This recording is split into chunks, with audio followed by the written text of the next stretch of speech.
Hello students, previous lecture में हमने 1D box के लिए अवस्था फलन लिखे थे और ये जो ऊर्जा आइगन फलन है वो हमने निकाले थे। यानी हमारे पास में क्या था, एक सिस्टम था, ठीक है, जिसके अंदर जो पार्टिकल है वो एक द्विमीय विभव बॉक्स के अंदर गति कर रहा था।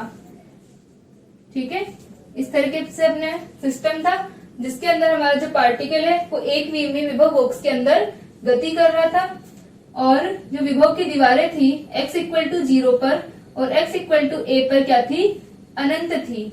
ठीक है, यानी जो कण की गति थी वो इस विभव बॉक्स के अंदर सीमित थी। तो इस सिस्टम के लिए हमने ऊर्जा आइगन फलनों को लिखा था और ऊर्जा आइगन फलन क्या थे हमारे, √2/a sin n pi x by a।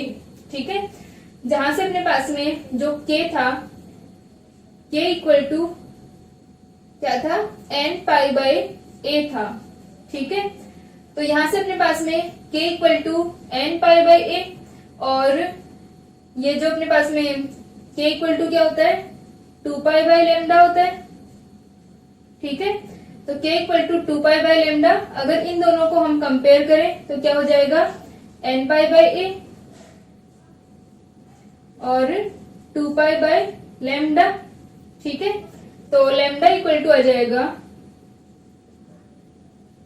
पाई से पाई कैंसिल। ठीक है, तो लैम्डा इक्वल टू अपने पास में कितना हो गया, 2a अपॉन n, यानी कण की संगत जो द्रव्य तरंग है उसकी जो तरंग दैर्ध्य होगी वो क्या होगी, 2a अपॉन n होगी। ठीक है, n की जो हम वैल्यूज रख रहे हैं वो अपने पास में आती जाएगी। वो किस तरह से हम निकालेंगे वो भी हम ग्राफ बनाते हैं। ठीक है, तो यहां से अपने पास में क्या होगा कि हमारा जो x इक्वल टू 0 से x इक्वल टू a के मध्य जो हमारे पास में सिस्टम था, इसके लिए हमारा अवस्था फलन जो है वो यह आया है। ठीक है, ऊर्जा आइगन फलन। अब इसके अंदर हम इसके ग्राफ बनाते हैं। तो यहां से अपने पास में आ जाएगा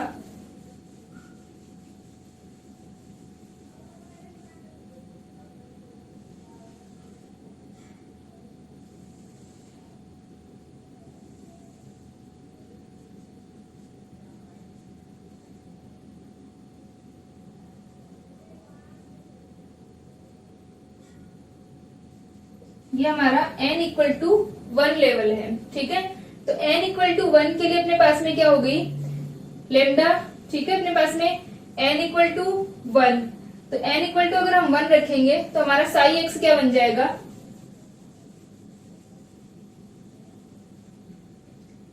साई x का मान अपने पास में आ गया, psi x equal to √2/a sine n equal to हमने 1 रखा है, तो ये क्या हो जाएगा, पाई x अपॉन a। तो हमारा जो ग्राफ है वो क्या होगा, sign pi x upon a का ग्राफ होगा। ठीक है, यानी साई x इक्वल टू अपना कितना आ गया, √2/a sine pi x upon a। अब जो बॉक्स की दीवारें हैं x इक्वल टू 0 और x इक्वल टू a पर अगर हम चेक करें तो क्या हो जाएगा, x इक्वल टू 0 रखने पर, x इक्वल टू 0 पर अपने पास में क्या बना, psi x equal to √2/a sine 0। ठीक है, और साइन 0 क्या होता है, 0 ही होता है, यानी यहाँ पर अपने पास में क्या होगा, 0 रहेगा हमारा तरंग फलन। ठीक है, और फिर यानी जो बॉक्स की दीवारें हैं वहां पर निष्पन्द बनेंगे। ठीक है, यहाँ पर मिनिमम वैल्यूज रहेंगी। फिर उसके बाद में हम चेक करें x इक्वल टू a के ऊपर।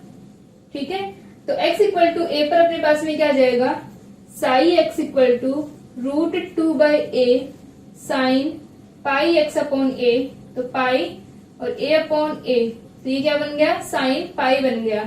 ठीक है, तो यहां से अपने पास में साइन पाई का मान भी क्या होता है, 0 होता है। तो ये वाली वैल्यू भी क्या हो गई अपनी, यहाँ पर भी 0 हो गई। तो ये जो हमारा वक्र रहेगा, हमारा जो ग्राफ आएगा उसके अंदर क्या होगा, बॉक्स की दीवारों पर निष्पन्द बनेंगे। यहाँ पर साई का मान जो है वो 0 रहेगा। अब अगर हम बॉक्स के मध्य में चेक करें, ठीक है, तो यहां से अपने पास में क्या आ गया, a/2 पर, तो a/2 पर अपने पास में क्या हो जाएगा कि x इक्वल टू हम a/2 पुट करें तो x इक्वल टू a/2 तो साई एक्स इक्वल टू अपना बन जाएगा √2/a,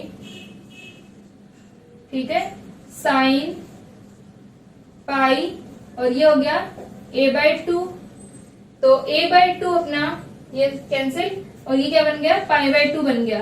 तो यहाँ पर अपने पास में क्या होगा, मैक्सिमम होगा, ठीक है, यानी √2/a साइन π/2। तो हमारा जो ये अवस्था फलन जो अपने पास में आएगा वो किस तरह से आ जाएगा, इस तरीके का आएगा, ठीक है। a/2 पर इसका मान मैक्सिमम होगा और बॉक्स की जो दीवारें हैं वहां पर 0 होगा, ठीक है। इसको बनाए यहां तक।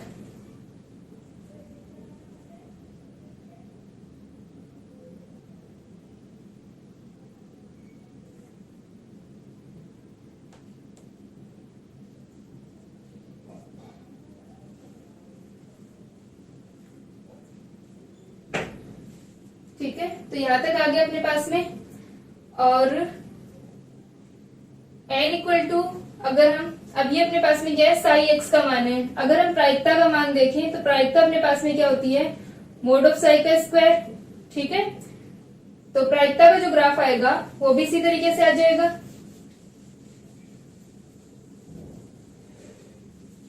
एक काम करते, पहले हम सारे साई एक्स के ग्राफ बनाते हैं, फिर प्रायिकता के ग्राफ साथ में बना लेंगे। तो यहां से अपने पास में क्या हो गया, n इक्वल टू 1 के लिए आ गया, ठीक है। अब हम चेक करते हैं n इक्वल टू 2 के लिए। तो हमारा जो नेक्स्ट है वो क्या हो जाएगा, n इक्वल टू 2, ठीक है। तो n इक्वल टू 2 पर अपना साई एक्स क्या हो गया, psi x equal to √2/a sine 2πx/a, ठीक है। तो यहां से अपने पास में n इक्वल टू 2 के लिए √2/a साइन 2πx/a आ गया। तो यहां से अपने पास में क्या होगा, साई x इक्वल टू हम क्या रखें, 0 रखें। तो x इक्वल टू 0 पर √2/a साइन 2π, और x 0 है तो ये क्या हो गया, 0 हो गया।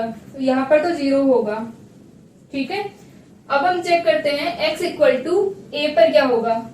तो यहां से अपने पास में आ जाएगा x इक्वल टू a के ऊपर। तो x इक्वल टू a के ऊपर अपने पास में psi x equal to √2/a sine 2πa/a, फिर से ये साइन 2π बन गया, और साइन 2π भी क्या होता है, 0 होता है, यानी यहां पर भी 0 होगा, ठीक है। अब हम a/2 अगर देखें तो a/2 पर क्या हो गया अपने पास में, x इक्वल टू a/2। तो साई a/2 अपने पास में आ जाएगा √2/a साइन 2πa/2, ये कैंसिल, ठीक है। तो यहां से फिर से साइन 2π इक्वल टू 0, यानी यहां पर भी अपना क्या होगा, 0 होगा, ठीक है। अब अगर हम इनके मध्य की बात करें a/4 की, तो यहां से अपने पास में क्या हो जाएगा, ये वाली वैल्यू जो है वो π/2 हो जाएगी, यानी यहां पर मान आएगा अपने पास में अधिकतम जो मान आएगा, यानी हमारा जो ग्राफ है वो कुछ इस तरीके का होगा, ठीक है। इसी तरह से अगर हम a/2 और a के मध्य चेक करेंगे तो वो भी अपने पास में क्या आ जाएगा, वो अपने पास में नेगेटिव वाला आ जाएगा 3/2 के लिए जब हम चेक करेंगे, ठीक है। तो यहां से अपने पास में 3/4 जो यहाँ पर की वैल्यू होगी उसके लिए हम चेक करें तो ये मान जो है वो नेगेटिव वाला होगा साइन का। तो ये अपने पास में इस तरीके का कर्व आ जाएगा। अब ये अपने पास में क्या आ गया, n इक्वल टू 2 के लिए। फिर हम चेक करेंगे n इक्वल टू 3 के लिए।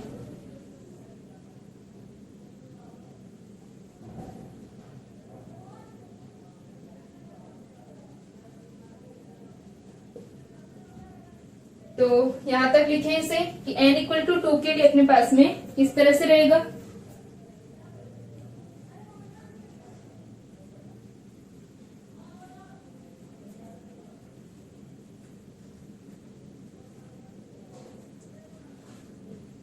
ठीक है, यहां तक हो गया।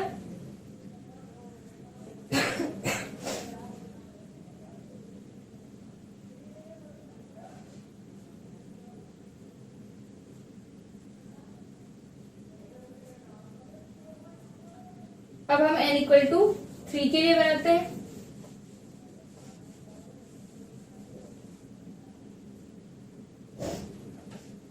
तो n इक्वल टू 3 के लिए अपने पास में ये हमारा मूल ऊर्जा स्तर या मूल हमारा स्तर होगा, ग्राउंड लेवल होगा। ये हमारा फर्स्ट एक्साइटेड लेवल होगा, प्रथम उत्तेजित स्तर, और ये हमारा द्वितीय उत्तेजित स्तर होगा। ठीक है, तो यहां से जब हम बात कर रहे हैं n इक्वल टू 3 की, तो साई x इक्वल टू अपना क्या बन जाएगा, √2/a sign 3πx upon a। ठीक है, तो √2/a sign 3πx upon a।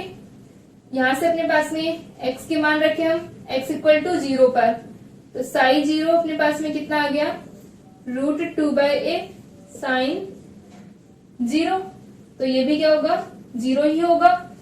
फिर हम बात करें x इक्वल टू a की, तो psi a equal to √2/a sine 3πa upon a। ठीक है, तो x इक्वल टू a के ऊपर साइन 3πa अपॉन a क्या हो जाएगा, फिर से साइन 3π 0 ही होगा। ठीक है, तो ये भी अपने पास में क्या हो गया, 0 हो गया। अब हम नेक्स्ट चेक करें a/2 के लिए।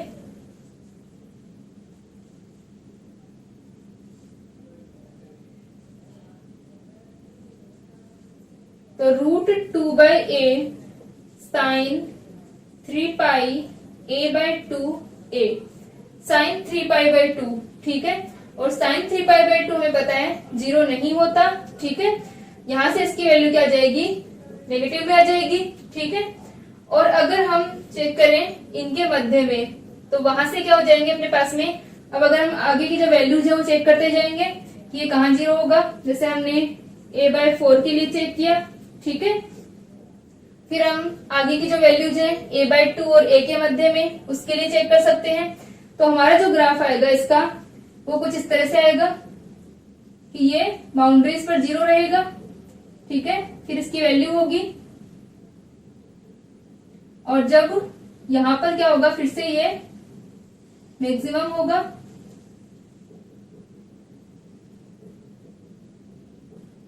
ठीक है, तो साइन का जो n इक्वल टू 3 का जो हमारा ग्राफ आएगा वो कुछ इस तरीके से आ जाएगा। ये हम आगे चेक करते जाएंगे। ये हमारा बन रहा है √2/a साइन 3π/2। ठीक है, और 3π/2 पर अपने पास में साइन का मान ये आ जाएगा, और फिर इसके बाद में कहां पर ये अपने पास में 0 हो जाएगा, जहां ये मैक्सिमम हो रहे थे वापस यहां से ये 0 हो जाएगा। ठीक है, तो इस तरह से अपनी जो वैल्यू जाएंगी,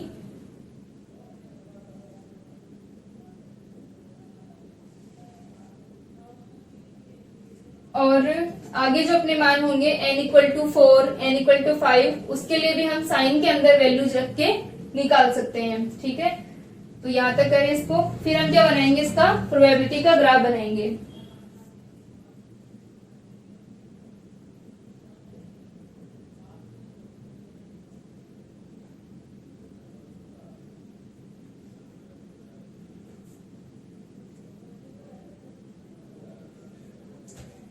ठीक है, तो यहां तक हो गया। अब हम क्या करते हैं, इसके प्रोबेबिलिटी के ग्राफ बनाते हैं।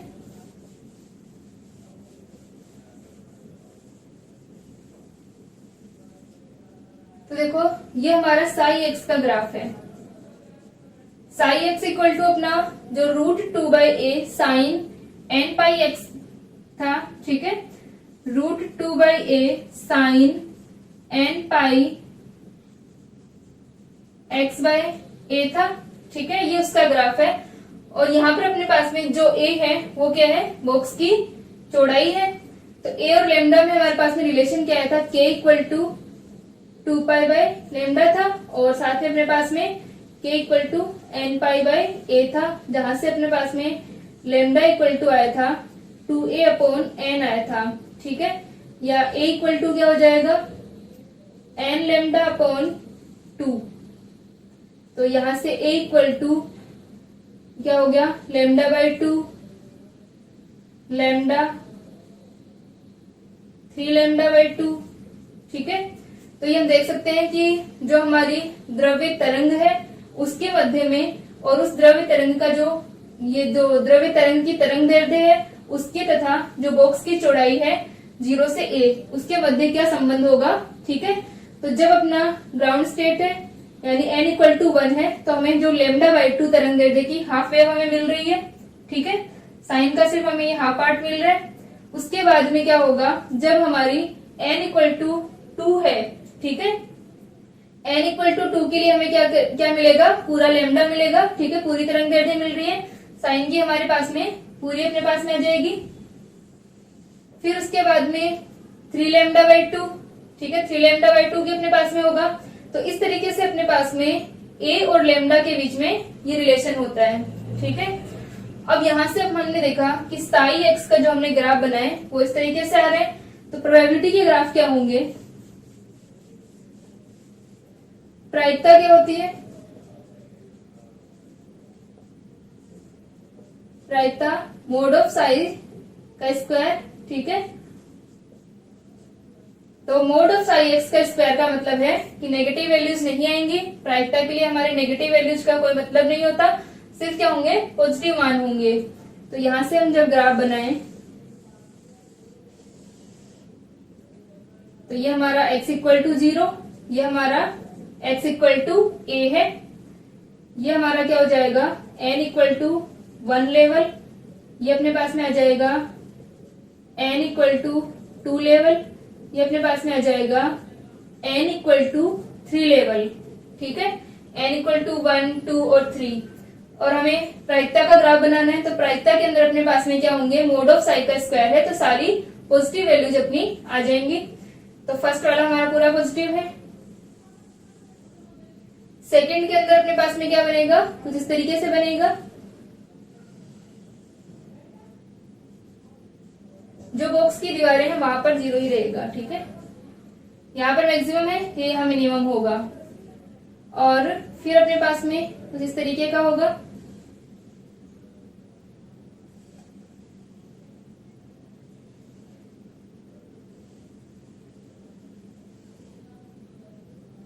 ये सारे बराबर ही होंगे।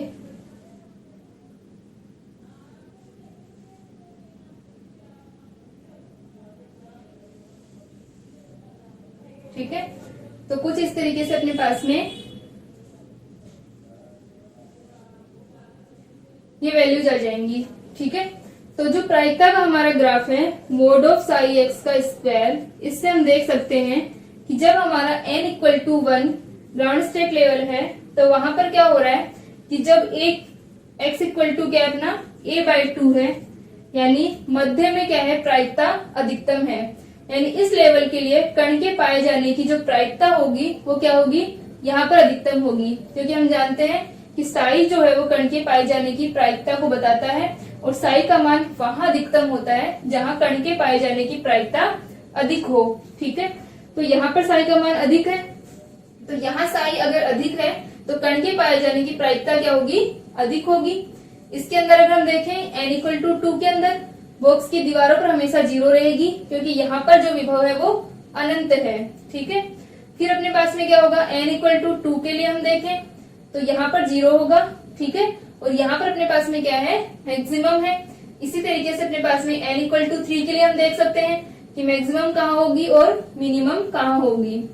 ठीक है, तो इस तरीके से एक विमीय विभव बॉक्स के अंदर जब कण गति कर रहा है तो उसके किस तरह से अपने पास में आइगन फलन आएंगे और कहाँ पर कण के पाए जाने की प्रायिकता अधिकतम होगी वो हम निकाल सकते हैं। ठीक है, तो ये हमारे क्या है, आइगन फलन है। अब हम निकालेंगे ऊर्जा आइगन मान।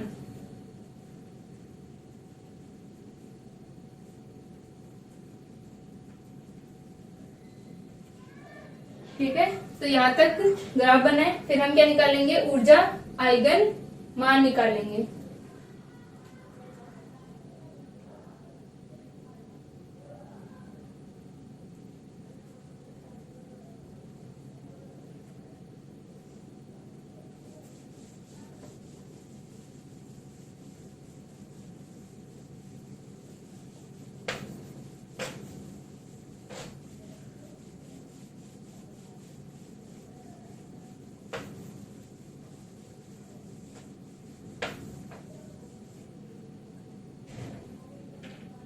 ठीक है, अब हम निकालते हैं ऊर्जा आइगन मान।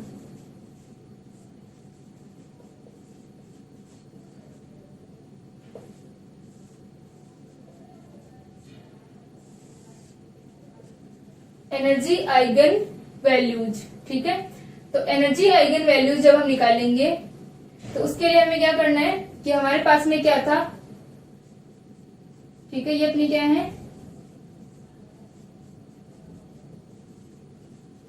एनर्जी आइगन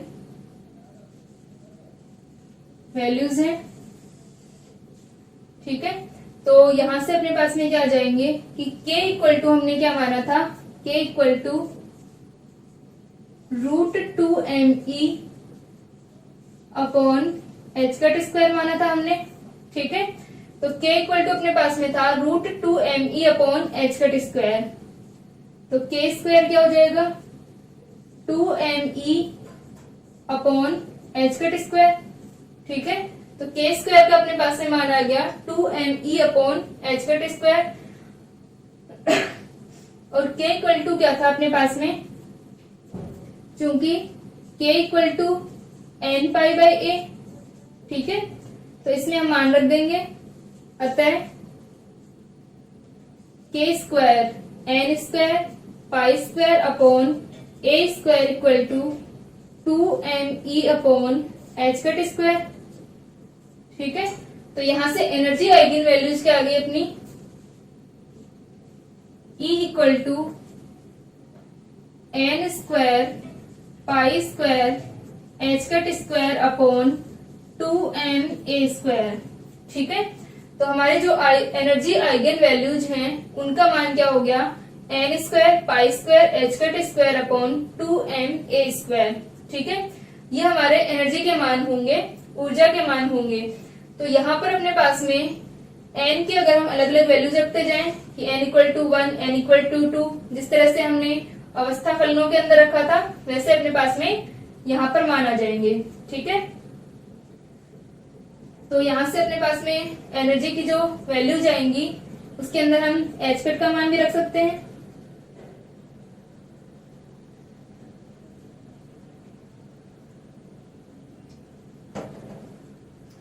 तो जो हमारा h कट होता है वो क्या होता है, h cut equal to h upon 2 pi होता है। अगर हम h कट का मान रखें तो क्या हो जाएगा, E equal to n square pi square h square upon 4 pi square. ठीक है, और 2ma स्क्वायर, तो क्या आ जाएगा n स्क्वायर पाई square h square upon 8m। ठीक है, 8m pi square a square. ठीक है, और इसे हम लिख सकते हैं n square h square upon 8m a square. ठीक है, तो एनर्जी की जो आइगन वैल्यूज होंगी वो क्या आ जाएंगी, इस फॉर्म में आ जाएंगी n square h square upon 8m a square. ठीक है, तो आगे हम अलग अलग एनर्जी वैल्यूज को लिखेंगे।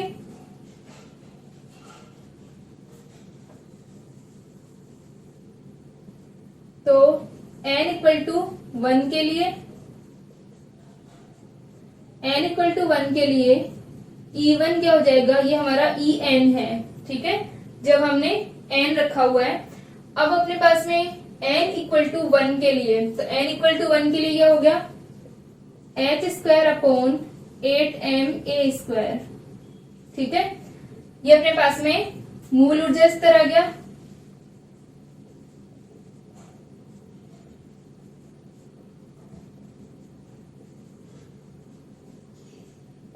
ठीक है, तो ये ग्राउंड लेवल की एनर्जी है। फिर अगर हम आगे निकालें प्रथम उत्तेजित स्तर, ये अपना En है। तो अगर हम E2 निकालें तो E2 इक्वल टू क्या होगा, E2 इक्वल टू हो गया 4 का स्क्वायर, वो 2 का square h square upon 8ma square. तो E2 इक्वल टू हो गया 4 h स्क्वायर अपॉन 8ma ए स्क्वायर या फिर 4E1।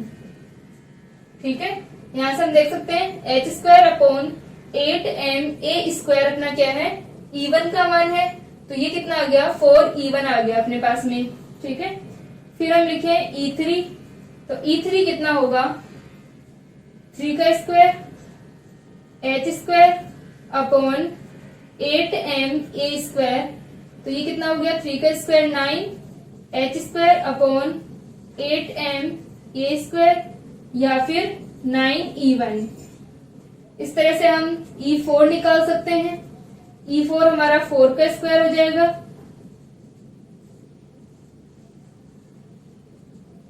तो ये हो गया 16 एच स्क्वायर अपॉन 8m ए स्क्वायर। तो ये 16E1 आ गया। यानी अपने पास में क्या आते जाएंगे, एनर्जी के जो आइगन मान है वो इस प्रकार आते जाएंगे। आगे हम E5 E6 आदि भी निकाल सकते हैं। ठीक है, तो ये जो सारी एनर्जी आ रही है अपने यहां तक लिखें इसको।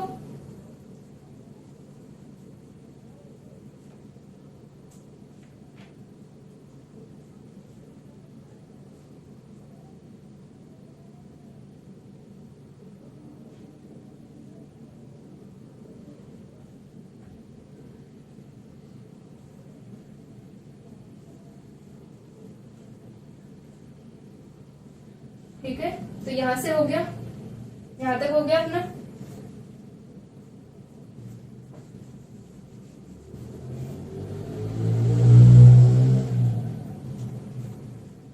ठीक है, E1 E2 E3 ये सब लिख लें। इन्हें हम एक साइड लिख लेते हैं एक बार कि E1 इक्वल टू अपना एच स्क्वायर अपॉन 8m ए स्क्वायर है, E2 इक्वल टू अपना 4E1 है, E3 इक्वल टू 9E1 है और E4 इक्वल टू अपना क्या है, 16E1 है। ठीक है,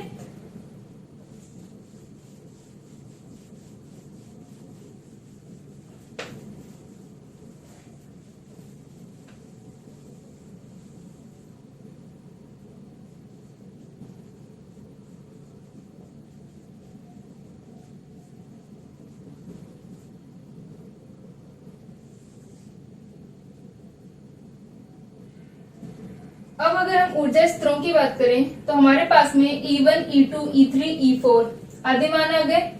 तो अगर हम ऊर्जा स्तर हम लिखें तो एनर्जी लेवल्स को अगर हम देखें तो क्या होगा कि ये डिस्क्रीट एनर्जी लेवल हैं, विभक्त ऊर्जा स्तर है। यानी ऐसा नहीं है कि हमारे पास में जो हमने कण की गति देखी कि एक कण था, एक v में विभव बॉक्स के अंदर वो गति कर रहा है। तो एक v में विभव बॉक्स के अंदर जब कण गति करेगा और उसकी गति जो है वो क्या है, उस विभव बॉक्स की जो सीमाएं हैं x इक्वल टू 0 से x इक्वल टू a वहीं तक सीमित है। ठीक है, तो इस प्रकार की कण के लिए क्या हो गया कि उसकी जो एनर्जी आइगन वैल्यूज होंगी वो कुछ पर्टिकुलर मान होंगे, कुछ विभक्त मान होंगे उसके। ठीक है, डिस्क्रीट वैल्यूज होंगी। यानी ऐसा नहीं है कि एनर्जी का हर संभव मान हमें मिलता जाएगा। ठीक है, यहाँ पर हम देख सकते हैं कि हमें एच स्क्वायर अपॉन 8m ए स्क्वायर एक मान मिला, उसका 4 टाइम्स हमें E2 मिल रहा है। ठीक है, हमारा जो E2 है वो क्या है, 4 टाइम्स E1 है। फिर हमारा जो E3 है वो क्या है, 9 टाइम्स E1 है। यानी किस तरह से हमें क्या मिल रहे हैं, विभक्त मान मिल रहे हैं। तो ये निष्कर्ष निकाल सकते हैं कि एक v में जो गति हो रही है, एक v में विभव बॉक्स में कण की गति जो है उसके ऊर्जा के स्वच्छ मान नहीं हो सकते या सभी संभव मान नहीं हो सकते, कुछ विविक्त मान ही होंगे। ठीक है, तो यहां से हम लिख सकते हैं कि एक v में विभव बॉक्स में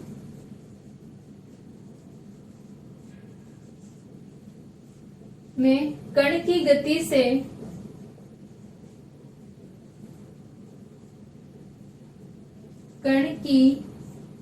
गति से यह निष्कर्ष निकलता है, कण की गति से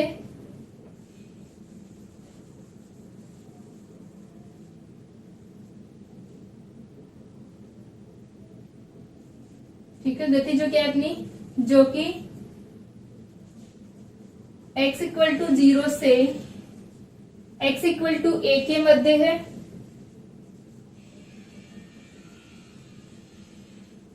के ऊर्जा आइगन मानों से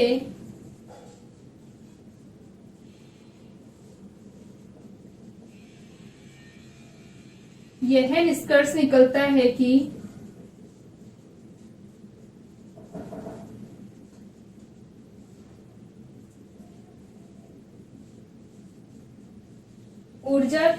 कण की ऊर्जा के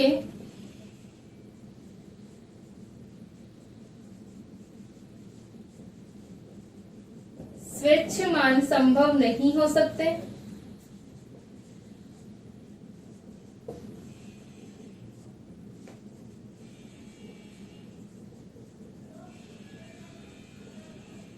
ठीक है, सभी संभव या स्वच्छ मान संभव नहीं होंगे। क्या होंगे? कुछ विविक्त मान होंगे, बल्कि विविक्त मान डिस्क्रीट वैल्यूज होंगी, यानी अलग अलग अपने पास में पर्टिकुलर वैल्यूज मिलेंगी, विविक्त मान होंगे। ठीक है, जो कि निम्न प्रकार हैं।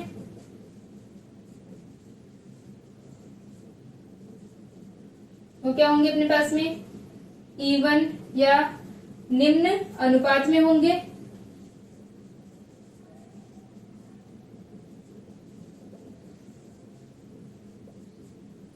E1, 4E1, ठीक है, 9E1, 16E1, इस तरह से अपने पास में क्या होंगे?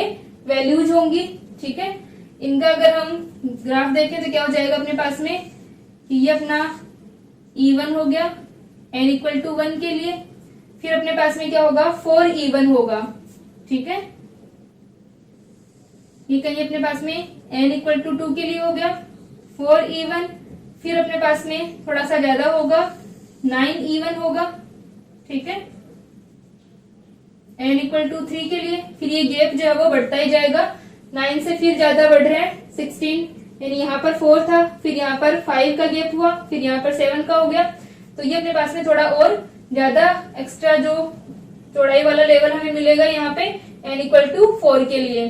तो इस तरह से हमें क्या मिल रहे हैं कि एनर्जी की कुछ डिस्क्रीट वैल्यूज, विभक्त मान हमें मिल रहे हैं। ठीक है, तो एनर्जी के इन्हें हम क्या कहते हैं? विभक्त मान कहते हैं। यहां तक बनाए इसे।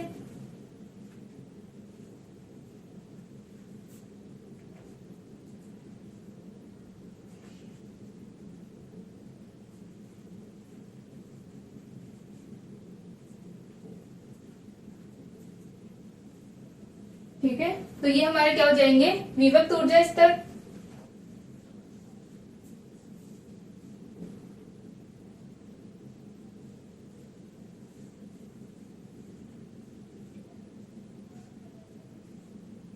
ठीक है, यहां तक हो गया।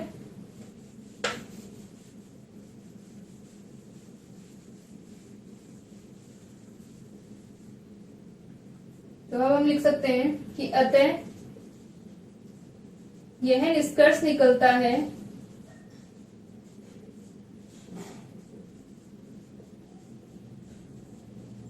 कि कण की ऊर्जा के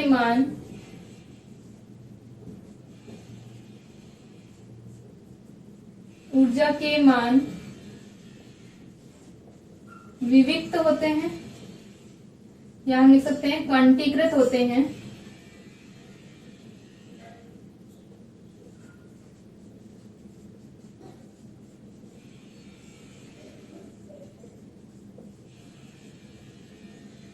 ठीक है, क्वांटीकृत होते हैं।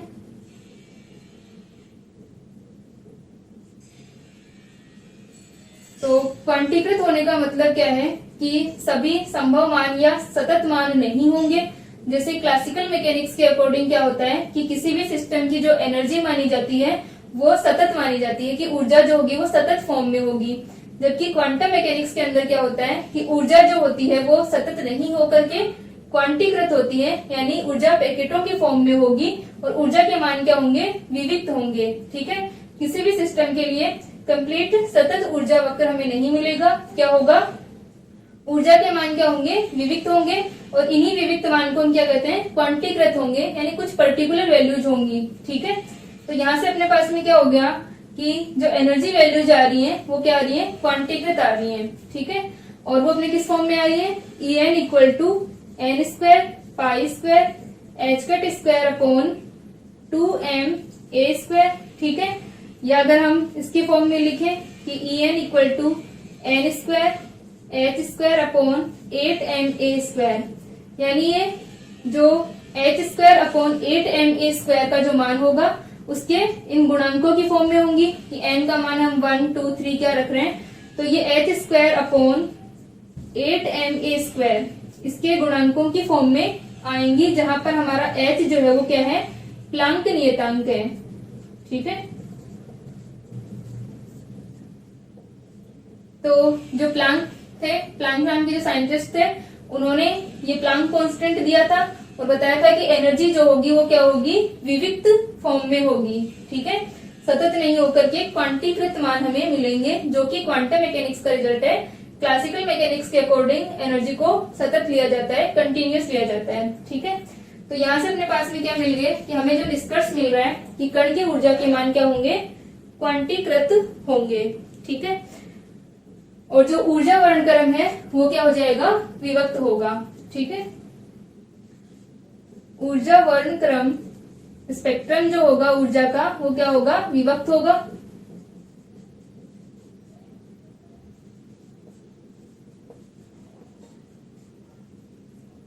ठीक है, और अगर हम मूल ऊर्जा स्तर की बात करें, मूल ऊर्जा स्तर की अगर हम एनर्जी देखें,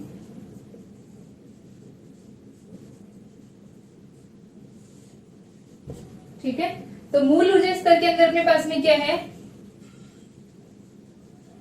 n इक्वल टू 1 है। ठीक है, तो मूल ऊर्जा स्तर की एनर्जी कितनी हो गई कि क्वांटम यांत्रिकी के अनुसार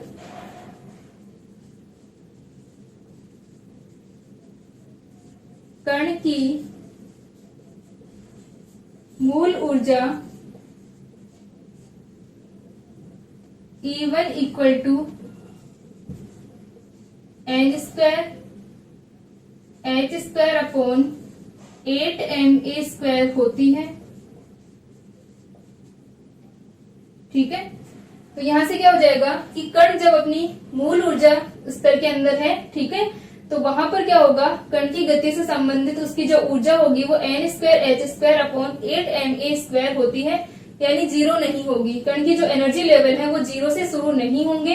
कहां से स्टार्ट होंगे अपने पास में, मूल ऊर्जा स्तर जो होगा, ग्राउंड स्टेट एनर्जी कितनी होगी, n² h² अपॉन 8ma² होगी। ठीक है, तो यहां से अपन देख सकते हैं, जबकि क्लासिकल मैकेनिक्स के अनुसार क्या होता है कि कण की जो एनर्जी होगी वो कितनी होगी, यानी कण की जो मूल ऊर्जा स्तर एनर्जी है E वो जीरो भी हो सकती है। ठीक है, जबकि क्वांटम मैकेनिक्स के अकॉर्डिंग क्या होगा कि कण की जो एनर्जी है वो जीरो नहीं हो सकती। कितनी होगी, मूल ऊर्जा स्तर energy n² h² upon 8ma² होगी। ठीक है, तो यहां से अपने पास में ये रिजल्ट किसमें मिलेगा, क्वांटम मैकेनिक्स में मिलेगा। जबकि अपने क्लासिकल रिजल्ट के अनुसार क्या होता है कि एनर्जी सतत होती है और उसके जीरो से लेकर के सभी संभव मान हो सकते हैं, यानी सतत वैल्यूज होंगी। ठीक है, तो यहाँ से अपने पास में क्वांटम यांत्रिकी के अनुसार क्या हो जाएगी, कण की जो मूल ऊर्जा होगी, ग्राउंड स्टेट एनर्जी, वो n² h² अपॉन 8ma² होगी। ठीक है,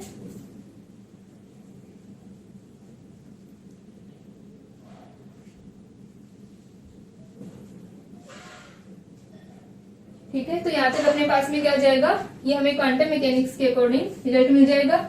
ये ग्राफ बना लें। ठीक है, इसे हम मूल ऊर्जा या शून्य ऊर्जा कहते हैं। इसे शून्य ऊर्जा, जीरो पॉइंट एनर्जी,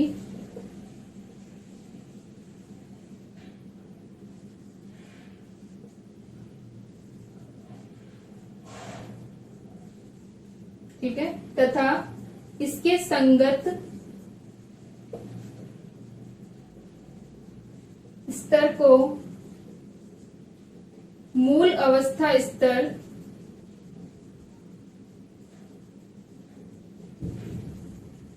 कहते हैं।